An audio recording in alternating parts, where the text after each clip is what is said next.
Pada hari ini kita akan mendengarkan firman Tuhan. Mari kita tenangkan hati dan pikiran kita. Kita bersatu dalam doa. Kita berdoa.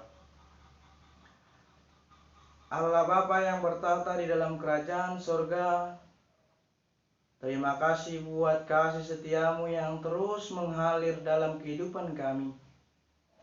Terkhusus hingga pada saat ini, kami dapat merasakan kasih-Mu lewat napas kehidupan yang Engkau berikan kepada kami secara gratis. Bapa kami yang baik, kami berkumpul di sini untuk memuji dan memuliakan nama-Mu. Dan pada saat ini kami mau mendengarkan firman-Mu. Bantu kami Bapa, ajari kami Bapa, supaya kami mengerti isi firman-Mu dan melaksanakannya dalam kehidupan kami sehari-hari. Terima kasih Bapa di sorga. Kami berdoa di dalam nama anak-Mu, Tuhan Yesus Kristus. Amin.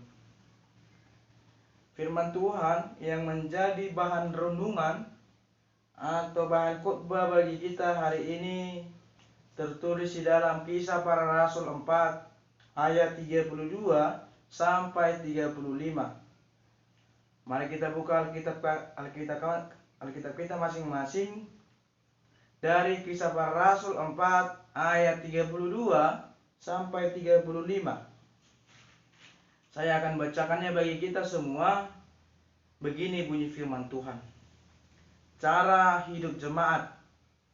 Adapun kumpulan orang yang telah percaya itu, mereka sehati dan sejiwa, dan tidak seorang pun yang berkata bahwa suatu dari kepunyaannya adalah miliknya sendiri, tetapi segala sesuatu adalah kepunyaan mereka bersama.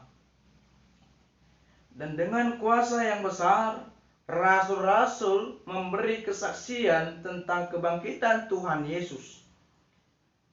Dan mereka semua hidup dalam kasih karunia yang melimpah-limpah. Sebab tidak ada seorang pun yang berkekurangan di antara mereka. Karena semua orang yang mempunyai tanah atau rumah menjual kepunyaannya itu, dan hasil penjualan itu mereka bawa dan mereka letakkan di depan kaki rasul-rasul. Lalu dibagi-bagikan kepada setiap orang yang sesuai dengan keperluannya. Demikianlah pembacaan firman Tuhan pada hari ini. Saudara-saudara yang terkasih di dalam nama Tuhan Yesus Kristus, Shalom bagi kita semua. Saudara-saudara yang terkasih dalam nama Tuhan Yesus Kristus, berbicara hal pernikahan, pemberkatan pernikahan. Konsep dari pernikahan adalah laki-laki dan perempuan mengikat suatu perjanjian di hadapan Allah. Untuk apa? Untuk memenuhi kehendak Allah, untuk memenuhi rencana dari Allah, untuk memenuhi inisiatif dari Allah itu sendiri. Jadi konsep pernikahan, konsep pemberkatan pernikahan itu tidak boleh main-main. Karena laki-laki dan perempuan itu ingin melakukan kehendak dari Allah. Jadi pernikahan itu adalah kehendak dari Allah itu sendiri. Oleh sebab itu saudara-saudari yang terkasih dalam nama Tuhan Yesus Kristus, terkhusus buat saudara-saudari yang akan menerima pemberkatan pernikahan, ada beberapa hal yang disampaikan atau yang diajarkan oleh Kisah Para Rasul 4 ayat 32 sampai 35, bagaimana harus dilakukan atau ditanam di dalam sebuah pernikahan yang akan menuju sebuah keluarga. Yang pertama, kalau kita baca ayat 32, dikatakan bahwa mereka sehati dan sejiwa. Di dalam sebuah pernikahan, laki-laki dan perempuan itu harus sehati dan sejiwa. Karena mereka sudah menjadi satu daging. Itulah hal yang pertama yang harus ditanamkan di dalam sebuah hubungan pernikahan atau keluarga nantinya.